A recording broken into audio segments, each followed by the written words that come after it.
Hola, ¿qué tal? Buenas tardes. Continuando con la clase anterior, el día de hoy vamos a ver la creación de reportes en Excel a través de Odoo. Nosotros realizamos la creación desde la vista backend, es decir, definimos los métodos en los archivos Python y utilizamos la siguiente librería, ¿no? XLSWriter. Los primeros pasos que realizamos es importar la librería en el archivo Python que vamos a utilizar con esta sentencia, import XLSWriter. Y segundo, y continuando con esto, definimos muy importante la creación de dos campos, ¿no? El primero, que es de tipo char, que va a ser el que va a guardar el nombre del archivo en Excel, y el segundo, un campo tipo binario que va a guardar la información de este, ¿no? Acá les dejo un link que va a contener la documentación de esta librería para un mejor estudio, ¿no? Segundo, con esto definimos los estilos para una celda. En este caso, los estilos los definimos con la sentencia add-format. Por ejemplo, acá tenemos reporte igual a workbook.add-format, quiere decir que el reporte va a ser un estilo de celda.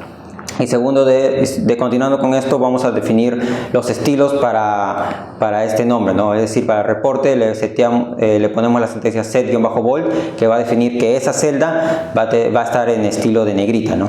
Luego ponemos la sentencia set-align vcenter, que va a definir que todo el contenido en esa celda va a estar centrado, ¿no? Y así sucesivamente. Continuando con esto, vamos a definir la creación de una hoja de cálculo junto con los valores que va a contener las celdas, ¿no? Para la creación de una hoja de cálculo ponemos la sentencia add-worksheet y dentro de esta ponemos el parámetro que va a contener el nombre de la hoja de cálculo. En este caso le hemos puesto reporte. Y segundo a esto podemos setear el ancho de las columnas. En este caso hemos puesto con la sentencia set-column. En este caso hemos seleccionado la columna A, que va a tener un ancho de 20, la columna B, que va a tener un ancho de 0.1 y así sucesivamente, ¿no? Podemos definir solo una columna que va a tener un ancho o un rango de columnas, ¿no? Por ejemplo, hemos definido también un rango de columnas desde la J hasta la K, que va a tener un ancho de 8, ¿no? Seguidamente de esto, para colocar los valores que van a estar dentro de la celda, hay dos formas. La primera forma es colocar los valores en una sola celda con la sentencia .write. Otra forma es colocar el valor en un rango de celdas con la sentencia merge-range. La primera forma, el write, como primer parámetro vamos a definir la posición que va a tener la celda, la posición en X, siendo A la posición 0, B la posición 1, C la posición 2 y así sucesivamente, ¿no?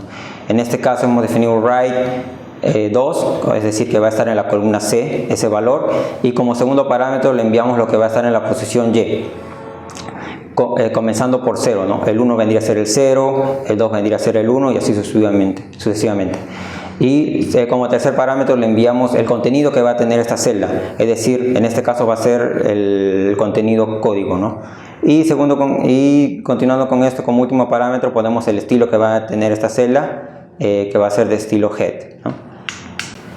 Luego, ahora, para realizar las gráficas en Excel, lo primero que hacemos es definir cuál va a ser el nombre de esta gráfica. En este caso le hemos puesto que va a ser chart igual a workbook con la sentencia add-chart de tipo columna, ¿no? Hay varios tipos, ¿no? Puede ser tipo pastel, tipo barra, todos estos detalles puede verlo más en la documentación, ¿no? Luego que hemos definido el tipo de gráfica, definimos los valores o los rangos de valores que va a tomar esta gráfica con la sentencia add-series, ¿no? Luego de esto agregamos el nombre que va a tener el archivo. Primero cerramos lo que es el libro, definimos cuál va a ser la ruta y por último definimos el nombre del archivo con el self.write.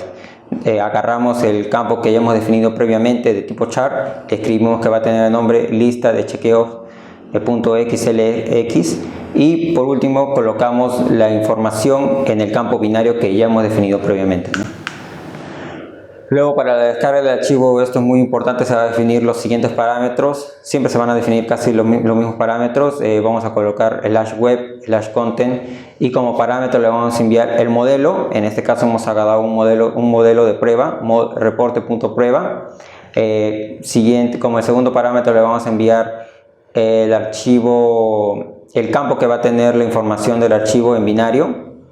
Luego vamos a enviar el ID del modelo. Segundo, vamos a enviar el nombre del archivo. Y por último vamos a poner un do-while-true, ¿no? Que va a decir que al momento que seleccionamos ese botón se va a descargar el Excel automáticamente. Bueno, muchas gracias por el video hasta aquí. Los esperamos en las siguientes clases.